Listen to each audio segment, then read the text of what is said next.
Hola, cage fighting connoisseurs. This is KidNativeBloodElbow.com, joined once again by Zane Simon and Connor Rubish for the UFC 188 MMA Vivisection. We're going to take this event, lay it on the table, slice it up alive and screaming, unanesthetized, just for you. We're not going to pull any punches. Tell you all about this card that's coming up on Saturday. Big UFC heavyweight title fight, unification fight between the fight interim title holder Fabricio Verdum and the real champion Cain Velasquez, whose coach says he has a 100% chance of winning. Is that hubris, St. Simon?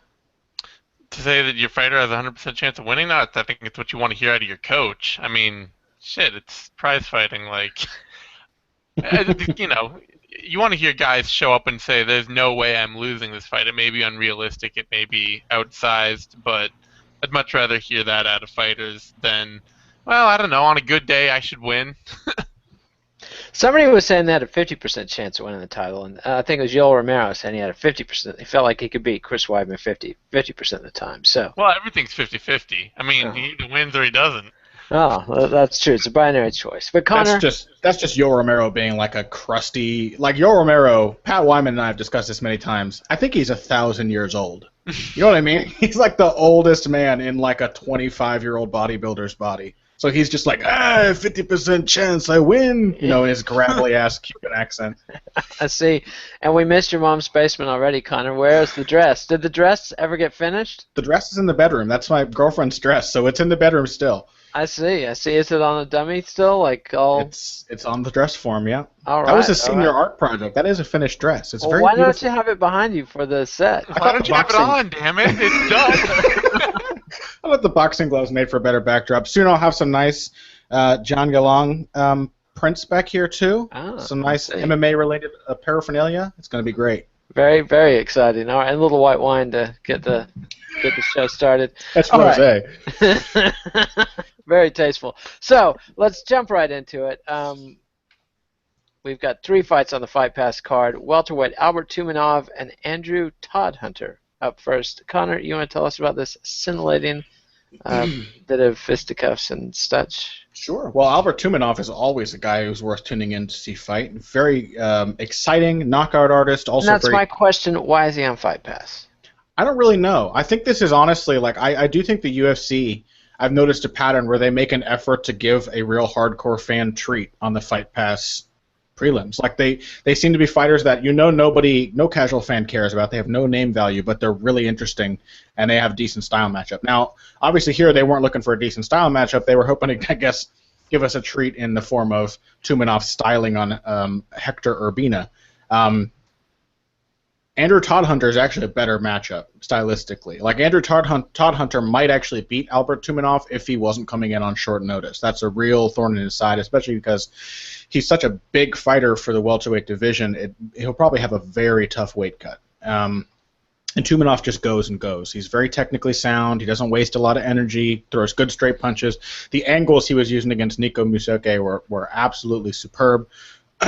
He ate a lot of body kicks. We saw some weaknesses from Tumanov in that fight, but I just think you have to expect Tumanov to win. But Todd Hunter could be a decent welterweight in the division. I mean, he probably, for all intents and purposes, took this fight knowing that Tumanov was going to beat him, and that then he would have his in to be in the UFC. And that's not a bad move on his part.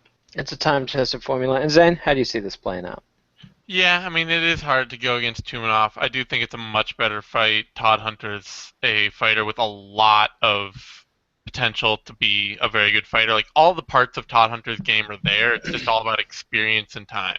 He's a pretty good boxer. He moves his head well, throws a good jab, throws a couple combinations behind it, uses it well to set up his takedowns, and then has a stifling top game, ground and pound, and submission game.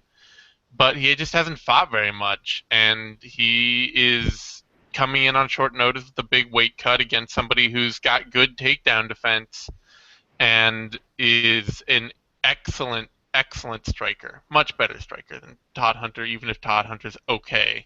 And the problem there is that it probably forces Todd Hunter into a pretty lineal desperation takedown game, which makes him a much easier fighter to predict, which makes Tumanov a much more dangerous fighter, which makes Todd Hunter likely to lose. But Todd Hunter's legit, and this is just I don't know. It's hard to pick Todd Hunter here, but I do think that he's somebody who can really develop well for the UFC. Yeah, he's basically Tim Kennedy. I mean, like, he's Tim Kennedy with better boxing and a little less athleticism. Even down to the military background, right? Yeah, he's a sniper, an army sniper, and he's built like the same. And he's just. And What if you knew that Todd Hunter means death hunter in German? Does that change? Oh, No? Todd No? means that's really good. That's Yeah. So I don't think hunter actually means hunter in German, but No. you know. It has to be Todd Yeager, something Yeah. like that. Yeah. Well, he's gonna win. He's gonna win now that I know that. Yeah, so that changes everything. The odds makers haven't heard that yet, so they've still got Tumanov heavily favored, just like our panel did before I broke the news.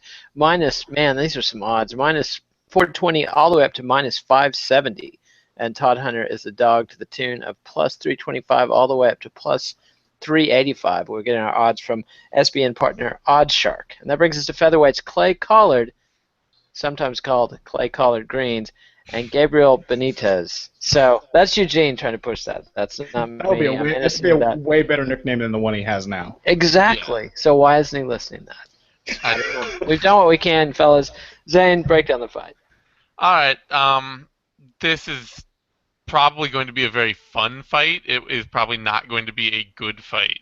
I think I have to expect Clay Collard to win it. Just he's fighting a tough Latin America guy. They're really not UFC ready talent at all. And for all of Clay Collard's problems stylistically or just like technically and all sorts of things like that, How's his process? it's good. He Good actually process. fights Okay. well to win fights. I mean, he's aggressive, he's high output, and he tends to get in the pocket, stay in the pocket, and box consistently. He doesn't tend to work himself out of range. He doesn't tend to make the kind of mistakes of taking the fight where he shouldn't. He's not a very good boxer or a very good defensive boxer. His takedown game and his ground game is just terrible. But he is good enough to beat somebody like Benitez, and he fights right, and Benitez doesn't. I see. And Connor, your thoughts? I'm not quite so down on Benitez. I think He doesn't fight right, Connor. he doesn't fight right. He, He fights wrong. Wrong, yeah.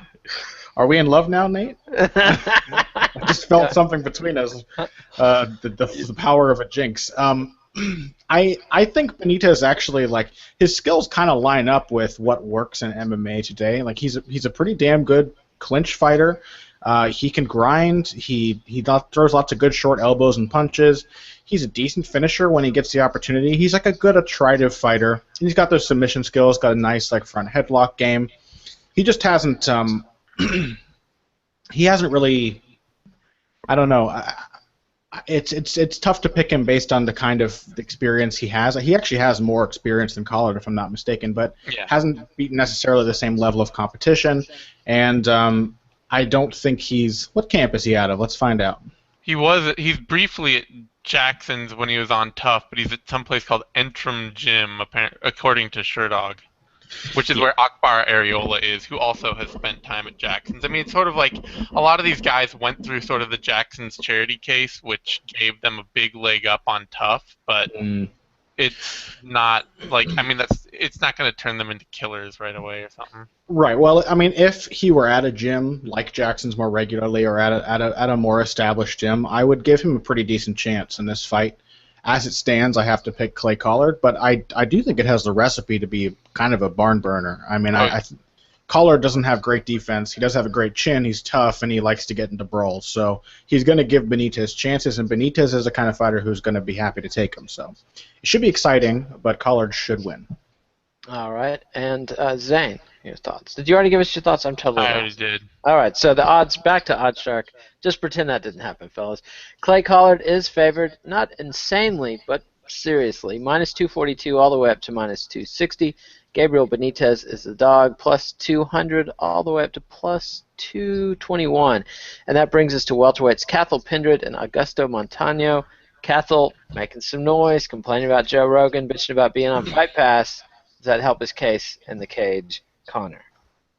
Well, I just don't know. I don't even know how to feel about Cathal Pendred. Like, You say his name right, that's something.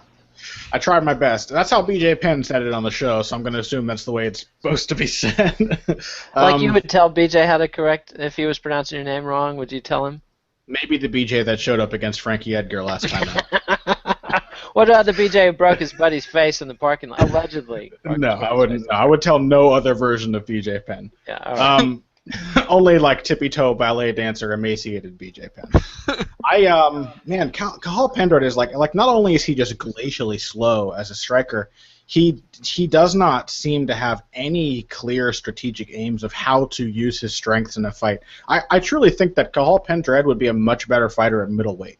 Like when I see him fight, all I can think is he's draining himself, he's killing his cardio, and he's probably hurting his chin as well. Like most people do not get buzzed and dropped by Sean Spencer. That's not a thing that happens to most welterweights. It's never happened to me. Most people, the vast majority of people on the planet Earth, have not been dropped by Sean Spencer.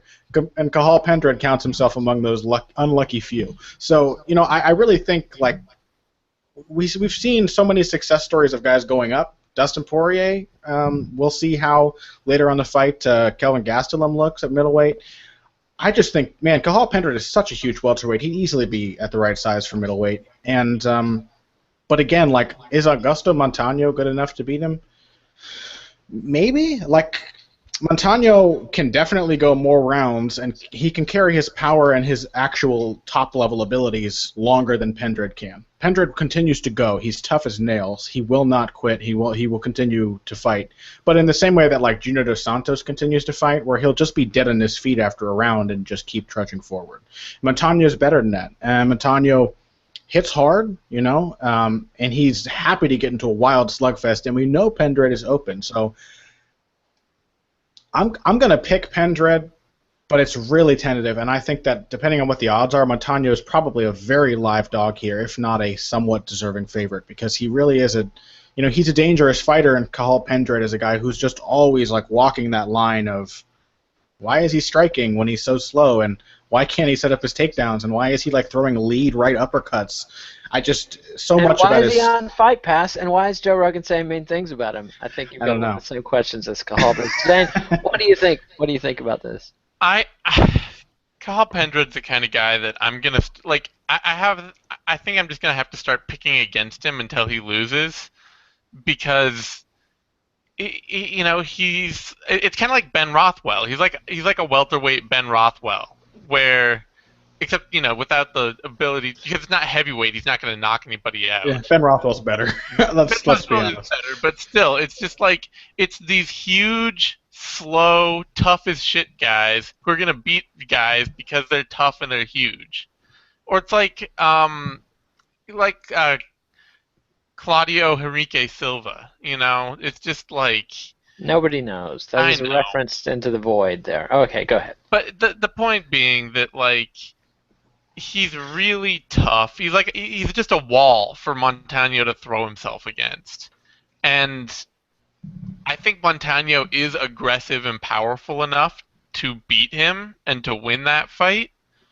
And Pendred, it's not like Pendred's shown himself to be a great finisher at a UFC level, He's got a submission over a shot to shit Mike King after one of the most brutal rounds of MMA possible, and then he took Hassan Umalatov and Sean Spencer to decisions. He's not somebody that is just lighting dudes up out there. So he's going to give Montano a lot of chances. Montano may not be able to knock him out, may not be able to steal away the decision, but I can't. I have no enthusiasm to pick Pendred to win this fight at all. All right. Well, it sounds like the odds makers have been listening to Joe Rogan's slander too, because they've got Montano favored anywhere from -152 to -185, and Cathal Pendred is the underdog at +130 all the way up to +145, and that brings us to the 4-fight FX card, not Fox Sports 1, not Fox Sports 2, but FX, home of Louis C.K. And it starts out with lightweights Francisco Trevino and Johnny Case. Zane, you first.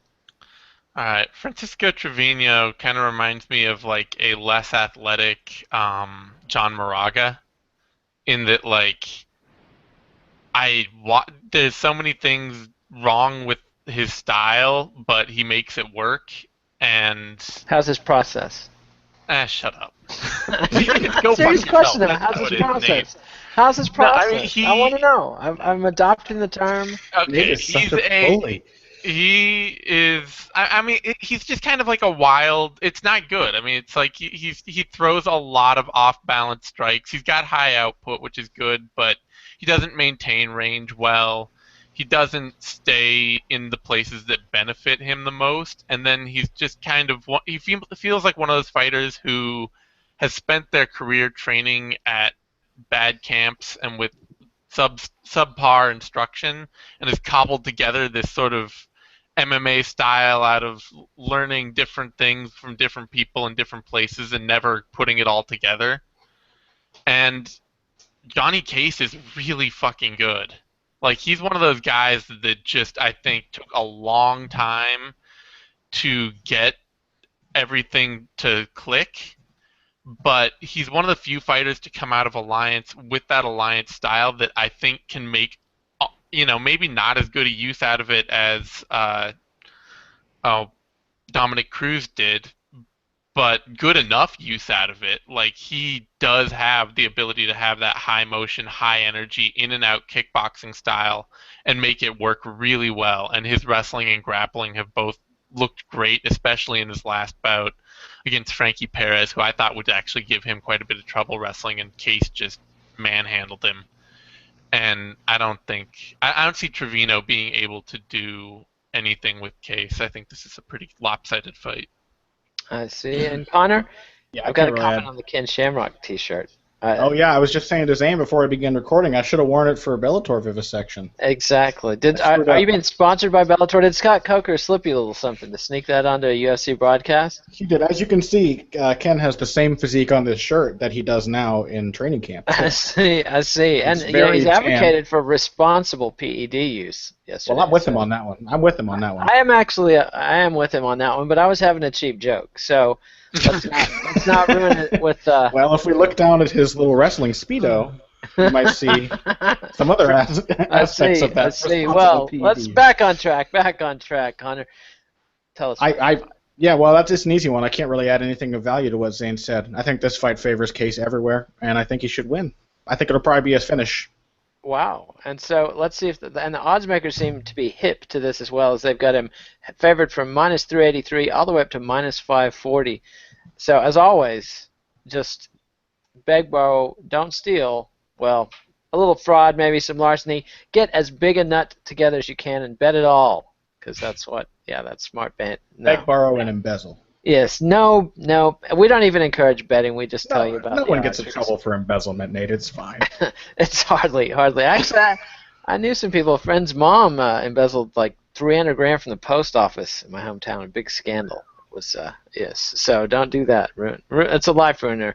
Anyway, and Francisco Trevino is the dog.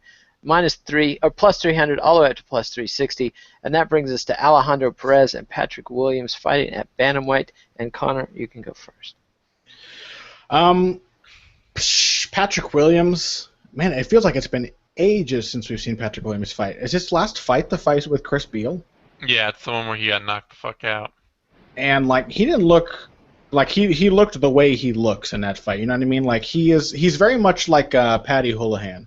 Like, he's all over the place, and it's sometimes effective because it's really hard for guys to get a beat on him because it's all this movement. But, like, when you actually close that distance, you start to see these huge gaps in his game. Like, every movement is big. Everything's exaggerated. He doesn't know how to take an angle without leaping out to the side, that kind of thing, throwing all these kinds of kicks and stuff like that. It's a risky style. And Alejandro Perez is one of the very few guys to come out of tough Latin America who probably is good enough to stick around. He's a decent, well-rounded fighter. I mean, it's obvious that they're taking a different tack with him than they are some of the other tough Latin America guys because they're actually giving him a soft step up. You know what I mean? It's not throwing him against who was our other one on the card? Clay Collard, Gabriel Benitez, which is still a soft step. I mean, Clay Collard should, like, the idea of him being he should never be more than minus 200 against anyone. Yeah. So, you know, Alejandro Perez should win. He's just kind of like he's better in all the places that Patrick Williams really struggles. Like he's much better in the pocket and in mid range. He's a decent enough kicker and mover to keep up with him. I don't know. I mean, it could be fun. Williams fights are usually entertaining, so are Perez's, but I think Perez should win it. And Zane? I don't know. This is one of those. I like this fight. I do think this is a well-booked fight for a tough Latin America guy because Williams is problematic, especially in that he tends to feel like at range that he's a lot safer than he is.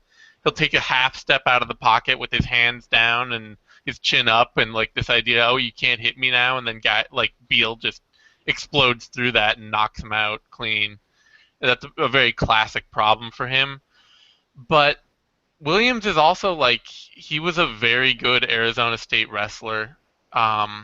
He is a very good athlete. He just doesn't have he just thinks he's safer than he is in fights, and he is not a polished striker by any stretch of the imagination.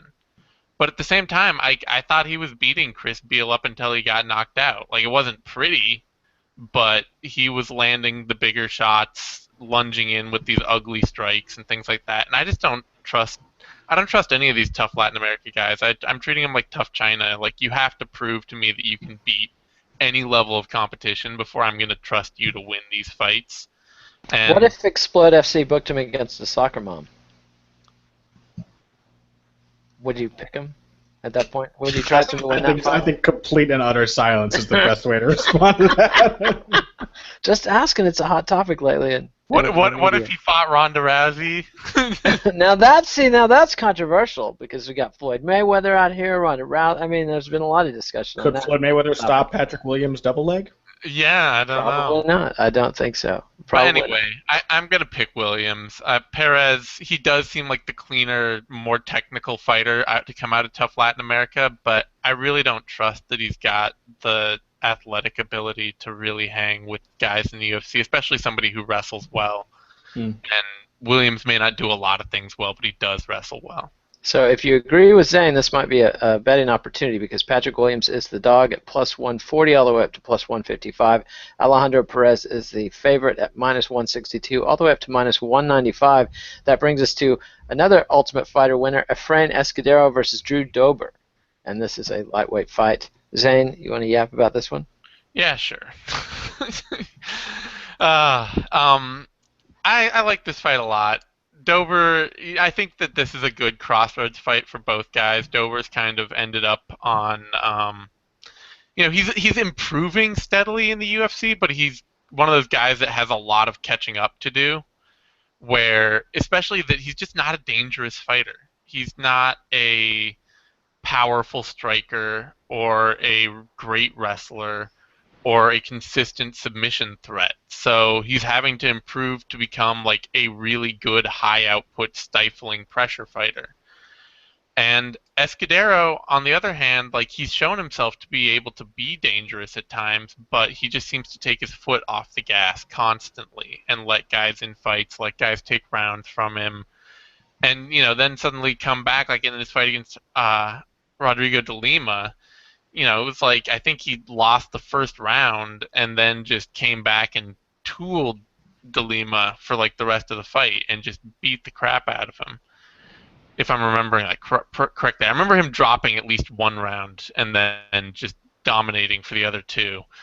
And I mean, it just seems like Escudero, he was one of those guys that they keep talking about, oh, he's got all this promise and all this ability, but he was basically the fighter he's going to be. I hope Dober wins. I think I'm going to pick Dober to win just because of his ability to be consistent, but it's all about how Escudero shows up, honestly. If Escudero shows up and is willing to go and out-wrestle Dober and land his shots and stay on Dober and keep him from applying that pressure, Escudero can win, but I think Dober is actually improving, honestly. And he's got some karma coming his way after the last fight where it was ruled a choke when he was in no way, shape, or form choked unconscious. So the only fight I can recall in the UFC where the commissions actually overturned the referee's decision. It was because the referee came forward and said I was wrong. So all credit to the referee. He screwed up, but he owned up to it, and I was very happy to see that because it was a horrible call. Yeah, amazingly bad call. So go ahead, Connor. What your thoughts? Did you already talk about this one? No, you didn't talk about it. Who knows? Do I know what's happening? Anyway, go ahead. How many Irish coffees did you have this morning, Nate? That's just the one. Drew Dober, I don't even know what it is. Drew Dober, I really like watching Drew Dober fight. He really won me over. I don't see how anyone could watch a fight like his against Nick Hein and not be won over by him by the end of the fight. And Drew Dober is one of those guys. I think that I agree. I think he's improving, but I think even at the level he's at now, he is unlucky that he'll probably never have the chance to get in a 5-round fight because he gets better and better as the fight goes on, almost regardless of the opponent. He took that last round from Nick Hein, if I recall correctly, and Hein was beating him up badly in the beginning of that fight. He gets cut, he gets busted up, and he just refuses to quit and just puts volume on guys. And he could easily turn into like a Michael Bisping or a Sean Spencer, but with more of a pressuring style, which is what he seems to favor. And he's getting better at doing it. As for Efren Escudero, I thought he looked pretty damn sharp in his last fight. I really didn't expect much from him. His boxing looked really, really solid, but he was against an opponent that didn't really apply a lot of pressure. Escudero was kind of given the luxury of moving around at range, using that sharp jab that he has. I think if he can do that early, he will probably put Dober in the kind of trouble that at this point Dober has to expect in his fights because he always seems to find himself in some kind of trouble early. But down the stretch, if Dober has continued to improve since his last outing, and if he can keep up that pressuring, high-volume style, I do favor him to win a decision. Let's see what the odds makers have to say. They've got Dober as the favorite here. That's kind of a surprise to me, at least. He is minus 150 all the way up to minus 145 all the way up to minus 180. And Efren Escudero ranges from plus 125 all the way up to plus 140. So might be an opportunity there if you like Efren. All right, and that brings us to flyweight Henry Cejudo versus Chico Camus. It seems like Cejudo took the message when they made him jump up to bantamweight. They said, we're not having any of your weight-cutting bullshit, and he looked great in his last fight. I see very little chance. If Henry shows up in great shape like that again, Chico is in bad shape. Connor, you want to talk about this one?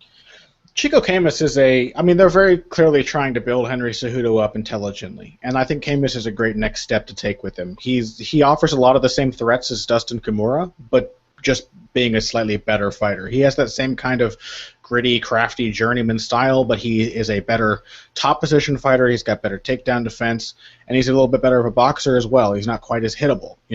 Camus is a very solid fighter, and he could be. I would have him pegged as the guy who will give Cejudo a tough fight, though it is difficult for me to see him beating Cejudo. But again, we've seen Cejudo just absolutely run over people at times. Those guys start to really look bad when they can't have a dominant performance. And Cejudo has had very few fights where anyone's given him any amount of trouble. I think he was staggered once by a punch before coming to the UFC, so that's something in his favor.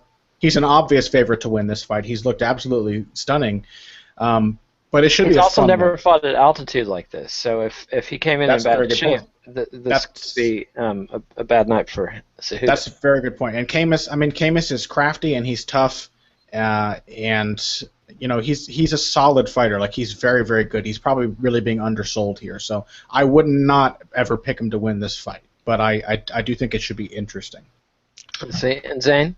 Yeah, it's pretty easy to pick Cejudo for me here, just because Camus, he's another fighter who he has a lot of fun striking tools. He's a good action fighter, but he doesn't maintain well. He doesn't stay at range. He doesn't throw consistently. A lot of times he'll try to just leap in with big shots and put himself right into the clinch, right into a takedown, right on his back, and then he'll scramble well to try to get out of that and stuff like that. But you look at the guys who beat him in the UFC, and Chris Holdsworth, Dustin Kimura, guys who can out-grapple him, who can hold him down and pressure him and make him work on the ground and take away some of his dynamic athletic striking ability.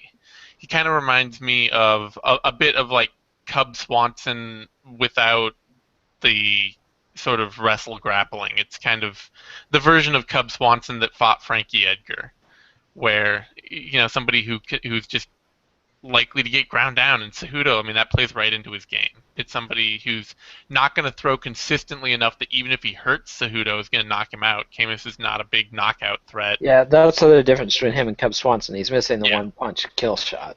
Yeah, it's not somebody who's going to put the kind of volume on Cejudo that's going to hurt him and knock him out, even if he does hurt him.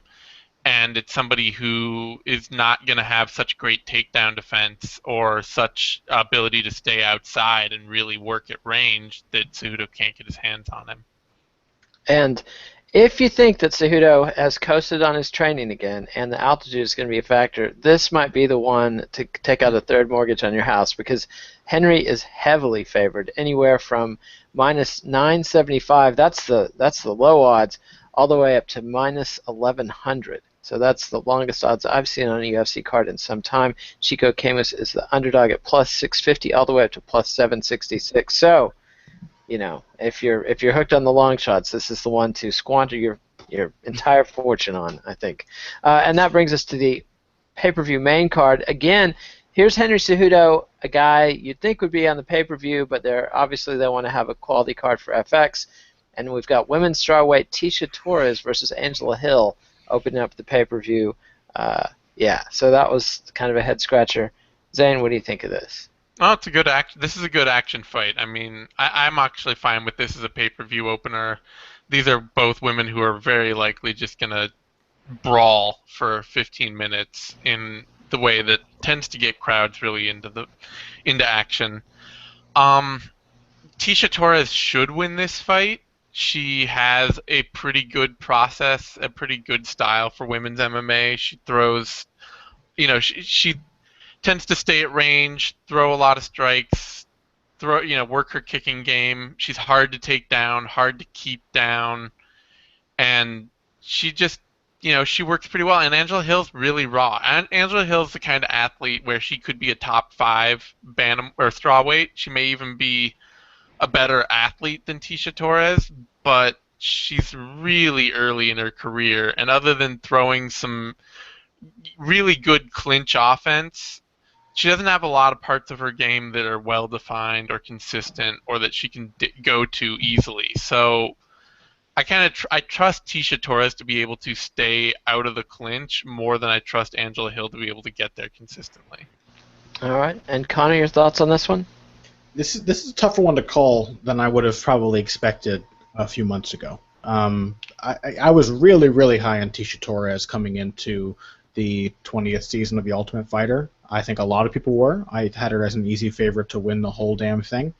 And like a lot of fighters who are used to fighting not on reality shows, she didn't deliver as you might have expected. It's obviously a very different environment. She struggled a lot. She's pretty big for the division, so I imagine the weight cut was probably pretty hard for her. Since then, though, there's also some difficulties in her game that I may have overlooked at the time. You know what I mean? Like her first fight in the UFC, her first professional fight in the organization, I don't think she looked amazing, to be quite honest. She fought Angela Magana, right? Mm-hmm. And, Magana's not a bad fighter. It's not like it's shameful to have, a pretty competitive fight with her. And honestly, it wasn't even that competitive. But the thing is, Torres has this kind of outfighter style, and it's starting to become more and more apparent that she really just doesn't have any pop in her punches. She does not throw with power. She doesn't seem to know how to sit down her punches. Her movement is very good. She maintains distance better than almost anyone else in the division. And she's got a really good clinch. If she's all the way in or all the way out, she's a very consistent fighter, but she's not ever a very dangerous one. And Angela Hill has proven herself to be a very dangerous fighter. She is an absolute mauler in the clinch. She's better than I think most people paint her as at range too. She doesn't have a lot of variety to her game, but it's straight right or straight left. She'll switch stances, and then leg kick, body kick. It's all big shots. She's got a very Thai style. And her takedown defense looks pretty solid too. So I don't know. Tecia Torres is not the best wrestler Angela Hill will have ever faced. She's a good one, but it's an interesting matchup. It's a close one. I think Angela Hill might be, if she is an underdog as I expect, she's probably a decent pick. for a sparing underdog bet. I've got to pick Tisha Torres as the safer pick, but I do think it'll be close. All right, and you are correct. Tisha Torres is favored minus 280 all the way up to minus 365, and Angela Hill is favored at anywhere from plus 220 all the way up to plus 263. I mean, she's the underdog, so it seems like both of you guys made a case for her potentially winning the fight. So one thing I'll be curious about is how the Mexico City fans react to women's MMA. Do y'all recall any women's fights on the Women boxers do very well in Mexico. Like, American female boxers have to go to Mexico to get fights. So Mexico's very cool with female combat sports. Okay, well, very interesting to know that, and so we'll look forward to seeing that on Saturday night. Never contradict me again with the facts, Connor. Oh, sorry, that wasn't supposed to be on the thing. All right, so featherweights, Yair Rodriguez and Charles Rosa, and another fight that I'm scratching my head. Why is this on the pay-per-view? Connor, clear this up. Should be fun. I mean, as an action fight. Is it $11 fun? Is it $11 fun? No. I mean, Charles Rosa really sold himself as being a fun fighter to watch. I don't know why they're matching up with Yair Rodriguez. I don't really understand that, especially because, like, if Rodriguez is the Latin America Mexico sell here, that's just like, this is just in the UFC's nature, right? They go to a country and they just have all of the feature fights, just the country's fighters just getting smashed. And that's probably going to happen. Charles Rosa's fight with Sean Soriano, his fight with Dennis Seaver. I mean, Dennis Seaver, a veteran just steeped in years of experience, and Rosa was very competitive with him. Crazy fight with Sean Soriano, who is a very good fighter. And, Rosa isn't always keyed in on, like, the best or surest, safest way to win, but he's very dangerous and he's very active. He's just like constantly going for finishes. He's very much like a new breed of Joe Lozon kind of fighter. And so I just don't see how Yair Rodriguez can beat him. I think Rose is an easy pick in this fight. And Zane? Yeah, I mean, this is like the sort of tough Latin America. These fighters tend to be at one of two things. They're either very good athletes with very little technical skill yet very little experience, or they're really mediocre athletes with a long history of regional ability, and some one or two decent skills that aren't well-rounded. Yair Rodriguez is a very good athlete, but there's no polished part of his game that's UFC ready at all. And so he's fighting somebody who is, Charles Rosa at this point has proven that A, he's really tough, and B, he's super aggressive. And being tough and aggressive, that's enough to beat guys like Yair Rodriguez. I mean, especially as like a grappler, a tough grappler who's going to go after you and go after you and go after you, press you into the clinch, drag you down, force you to give up your back, force you into submission attempts. That's exactly the kind of thing that young, athletic, inexperienced fighters lose to all the time. So this really seems like bad matchup for Yair Rodriguez. Don't you feel like sometimes, like, how Dana White has the infamous gravestone with the names of all the rival promotions? Don't you sometimes feel like he's got another one on the back or something that says like Japan and Russia, and it's just like got all these other countries crossed out that he's. Anyway, that was just like hometown favorites graveyard. Yeah, it's just the big home, showed you foreign country. Anyway, so I don't know. Anyway. We got to get on to. I got to read the odds. See, I don't even know what I'm doing, and I'm not drunk. So don't say that again. I'm not drunk. I'm high. Okay, get it straight. I'm not high. That's definitely not the case. All right. So the odds here, they agree. Charles Rosa favored, but not enormously. Minus 210 all the way up to minus 245. Yair Rodriguez, the underdog, plus 175 up to plus 196. So for the way you guys painted it, I would have expected to see a little bit bigger odds there. But that brings us to a fight between middleweights Kelvin Gastelum and Nate Marquardt. Young Lion, Old Lion. Does Nate Marquardt have anything left? Can Gastelum get back on track? Zane. It's kind of Young Lion, Old Gazelle at this point. Ooh, nice. I remember when Nate Marquardt. And how many years would Nate Marquardt be banned if the PEDs rules were still in effect? Like, he would still be banned from like his. He would be banned like 8 years, I think, or something like that, or like 6, a lot. But yeah, I don't. I mean, Nate Marquardt has beat one person since 2012, and that was James Tahuna, who is a lot older and more shop-worn than we tend to think James Tahuna would be. Like, James Tahuna's been fighting for like 12 years, so that was one of those things going into it. I was like, oh, James Tahuna will beat Nate Marquardt, and then I kind of went back and looked. I was like, oh yeah, James Tahuna's just at the same point in his career. But Marquardt, like, the chances that he wins this fight are infinitesimally small, really, really small, and I would be surprised if it lasted longer than his fights against Jake Ellenberger or Hector Lombard did. You think Gastelum can put the blitz on and just knock him out in the first round? Yeah. Brutal. That is brutal, Connor. What do you think? I can't really disagree. It feels weird because it was so recently that Marquardt looked pretty good. The fight with Tyron Woodley was like a really solid performance from him, one of his best, I think. He seemed to kind of be putting everything together, and it just all fell apart. You have to wonder if there was like some PEDs going on in the strike force or something when he came to UFC. It stopped being an option, or I don't know. How dare you accuse Nate Marquardt of? I don't mean to. Just kidding. I don't mean to besmirch Nate Marquardt's sterling reputation, but something was up. That fight, he looked okay with Tarek Saffiedine, got picked apart, nothing wrong with that. Came to UFC and just got trashed like over and over. It just looked like he had nothing. Well, part of that is that he's at Anderson Silva career longevity at this point. That's the kind of point that he's at. We're talking somebody who's been fighting since 1999. And it does seem like he's had that sudden drop off. It's just like you just can't do it anymore at a certain point, and he doesn't have the kind of power of Dan Henderson, and he was never as good a fighter as Dan Henderson, so he can't, the chances of him pulling off. I know we were speaking in these same terms about Hendo before last weekend. We were completely wrong. Hendo proved us all wrong, but I just don't see Nate Marquardt having an avenue to victory here, especially against a guy like Gastelum who hits hard, he's aggressive, he's fast, he throws volume. It just doesn't look good.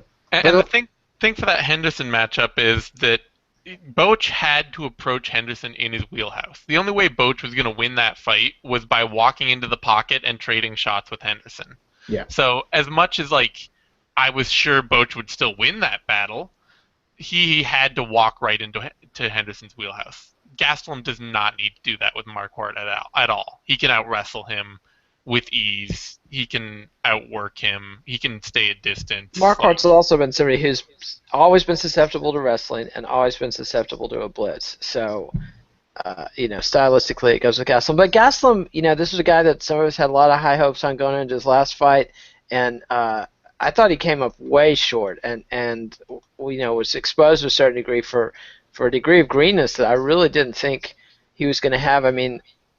Tyrone Woodley made him look not amateurish, but definitely not at the same level as Woodley. Yeah. Marquardt's a savvy old veteran. When you take into account the weight cutting issues he had, he didn't look that bad. You know what I mean? With how horribly overweight he was and how unhealthy he looked prior to that fight, he was still competitive with Tyron Woodley. He just got worse as the fight went on. Yeah. But he's going to be fighting at high altitude here, so. That's true. Yeah. There's a chance. Even if he shows up out of shape and horrible, I don't, because it's not like Gastelum's not tough as nails. It's not like he's going to show up out of shape and then Marquardt's going to knock him out. It's like he's going to show up out of shape and winded and then brawl with Marquardt and then knock him out. Or win a dull decision. There is a chance for Marquardt. He's a venomous puncher. He can blitz, but it's a very slim chance. We should have said last weekend. We should have said Dan Henderson always has a chance, and it's very slim, and we didn't. So I'm going to cover my ass here by saying Marquardt knows how to win fights, but he is almost certainly not going to win here. Yeah. We can't argue with that. And the odds makers, they like some Gastelum too. They've got him favored from -437 all the way up to -540. Nate Marquardt, the underdog, at +325 all the way up to +376. And I'm sure his general practitioner is saying, Nate, if I could just get in there, I've got a shot for you. Just don't ask what it is. Never mind. Anyway, all right. So now we've got Eddie Alvarez and Gilbert Melendez. They've got a lot of Z's in their names. Neither of them is Mexican, both Mexican-Americans. Or as Alvarez might be Puerto Rican, but it's a West Coast, East Coast battle. We got Philly up against the Bay Area. Alvarez, of course, coming in off a very tough loss to Donald Cerrone in a fight where he hit Cerrone in the head 30 times in a row unanswered and still couldn't get the finish. And Gilbert Melendez, somebody who came up just short in a title shot. Well, he didn't come up just short. He got punked by Anthony Pettis after coming up just short in his first title shot. So this is a redemption bout. Loser, I don't know where they're headed. Neither of these guys is exactly Dana White's favorite dude. So a lot riding on this fight. Two very top guys who are not quite over with the UFC crowds to the extent that I think they should be. What's going to happen? Zane, you tell us. This is a good fight. This is a really good fight, and I'm really not sure what's going to happen with it because both men have a ton to prove.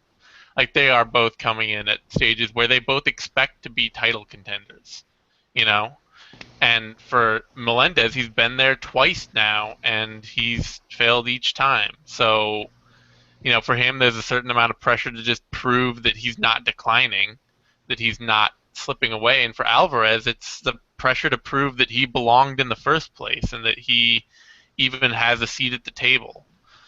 And, Alvarez is more hittable and is more limited, but he is also maybe fresher and faster and just a bigger puncher. And I don't know, but Melendez, his game, what he did to approach Anthony Pettis, that was perfect. Melendez was fighting the perfect fight there. He was fighting the fight that then, RDA came in right behind him on his heels and fought the same fight better. And so not getting submitted in the second round part was a key aspect. Yeah, well, just better pressure, better application. But I think that Melendez could approach Alvarez with the same style and do better. Alvarez is not Anthony Pettis' quality of striker. No, or submission. Definitely not even close as a submission fighter. I think the difference was RDA was able to paste Pettis early on, hurt him, and so Pettis was remarkably less dangerous because he broke his orbital bone with the first punch. So, Melendez doesn't have that kind of heavy offensive firepower. He's a grinding fighter, a controlling fighter. Alvarez can be controlled. Yeah, I could see this being a lot like the Michael Chandler fights. A lot like them. Which were great fights. Yeah, and I don't know who to pick in that because they were fucking close. Alvarez, when he gets pressured and when he gets somebody like that who's going to stay in his face, it is a way to beat him, but he also fights better for it. It brings out the best parts of his game. So, shit, I think I gotta pick Eddie Alvarez. I have slightly more faith that he's got more to prove right now, and that he really feels like he needs this win, and that maybe he's he's closer to the prime of his career than Melendez is. But shit, it's a close fight. I'm going Alvarez, but I see. That's a ballsy pick. Connor, what do you think?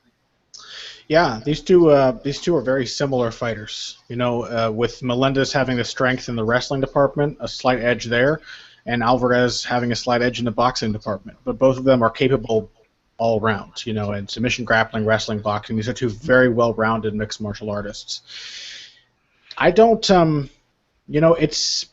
I agree with Zane on Alvarez. That brings out the best in him when he's put in trouble, but he's also not difficult to put in trouble in the first place. It's always been a problem for him. He's always not only been hittable early, but they're, just physiologically, the guy does not take a punch that well. He's iron tough, mentally. So when he does get hurt, he comes back, and it seems to even sharpen his focus, kind of like a Juan Manuel Marquez kind of thing. He gets dropped, and that's when he's most dangerous.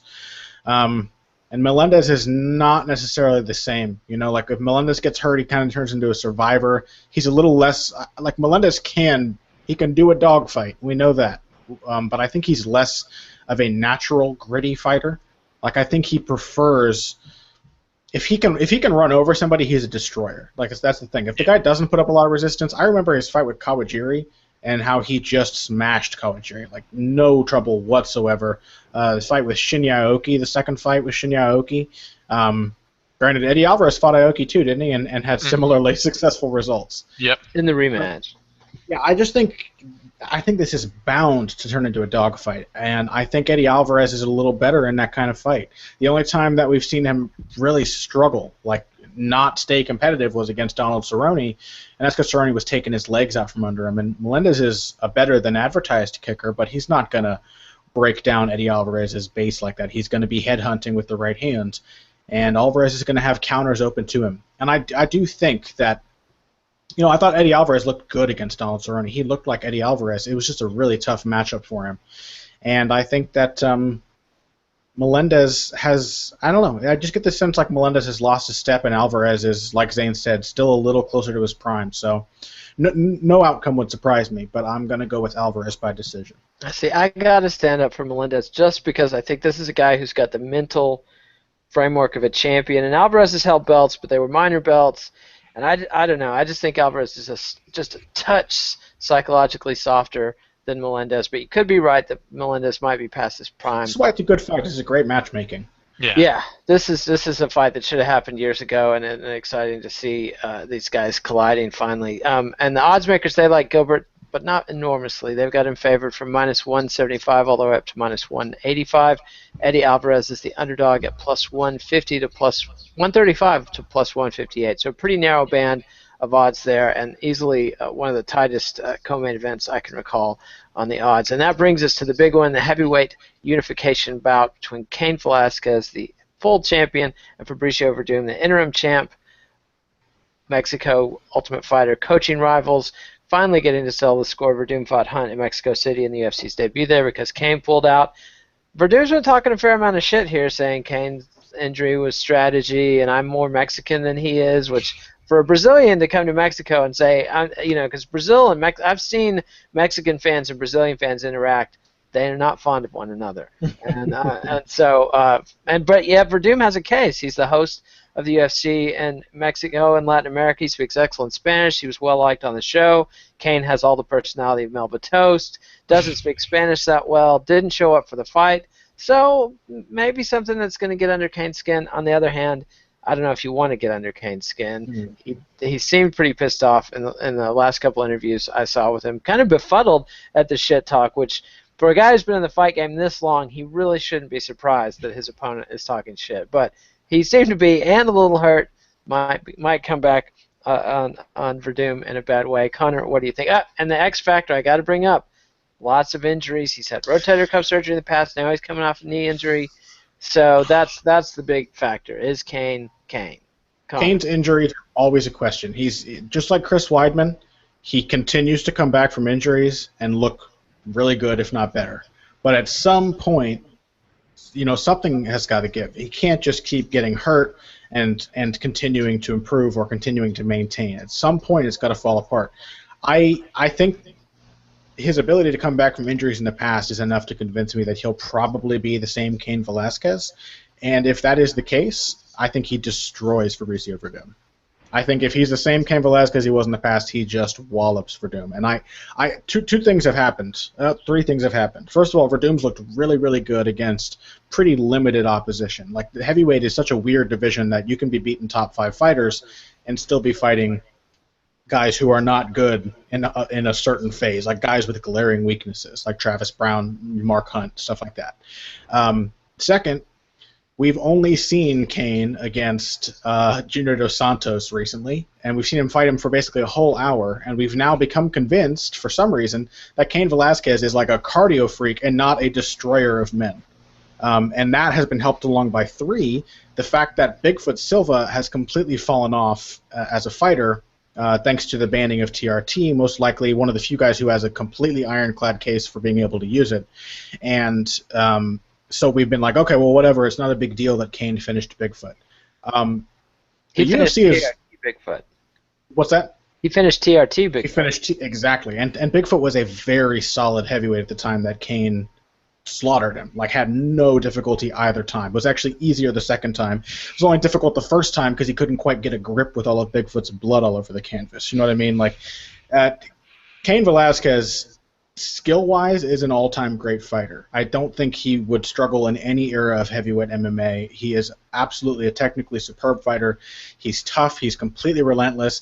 Much like Khabib Nurmagomedov, like his top control game isn't that good, but you cannot get away regardless, and it's almost worse because you work your way back to your feet. He's hitting you while you're rolling around underneath him. And you get back up, he just latches on and drags you back into the water. You know, That's how Tito Ortiz destroyed the Lions Den back in the day, and Yeah. that was. But this is something where Fabricio Verdum might have an angle because if you recall, Tito Ortiz, the original devastating Tito Ortiz, was derailed by Frank Shamrock, who just stayed in his guard and didn't play that game. And It's possible. Like, Verdum is a guy who has one of the best guards in the game. absolutely. I don't mean to write off Fabricio Verdum, but I think that I don't think we're going to see Cain like go crazy for takedowns until a little later in this fight. I think he's going to pressure Verdum and push him against the fence. I mean, Verdum didn't look very good with his back to the fence against Roy Nelson. Now imagine what Cain Velasquez is going to do. Roy Nelson is big. Big fella. Cain Velasquez is 100 times better. You know, it's just like I just don't. I think it's a really rough matchup for Verdum, and he has looked great. He's made phenomenal improvements, but like the UFC has really made a misstep by saying, "Oh, cardio Cain, like he's got great cardio." He's a knockout puncher. Like he is a killer. He lands hundreds and hundreds of punches until you just go away. And only Junior Dos Santos and Czech Congo, who is like one of the best survivors in heavyweight MMA history, have managed to not get destroyed by Cain. Every other person he's fought, he's put away, and most of them in Ben Rothwell will tell you it was an early stoppage. I think Ben Rothwell can only tell us it was an early stoppage because of the stoppage. He would have died otherwise. He was mauled. So I favor Cain Velasquez completely, unless he really has been affected by his most recent string of injuries. This is a really favorable fight for him. And Zane, your thoughts? Yeah, I mean, this is all about what version of Cain shows up, and I can't trust that he's been diminished yet. You know, when he comes back in there, he doesn't have enough wear on him even, where it's not like, oh, he's been around for a decade and a half too, so this injury is really probably not going to see the same guy.